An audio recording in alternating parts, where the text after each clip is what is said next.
ホンダ、グロモのエンジンオイルとオイルフィルターの交換手順は、1、オイルフィラーキャップを緩める。2、ドレーンボルトを外してオイルを抜く。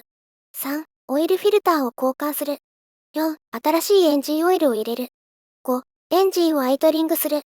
6、オイル量を確認する、となります。グロモのオイル交換頻度は、初回は1000キロ走行または1ヶ月、以降は3000キロ走行または1年ごと、オイル量は0.9リットルですので、1リッター缶1つで事足ります。詳しい手順や情報は、YouTube 動画で解説していますので、ご参考ください。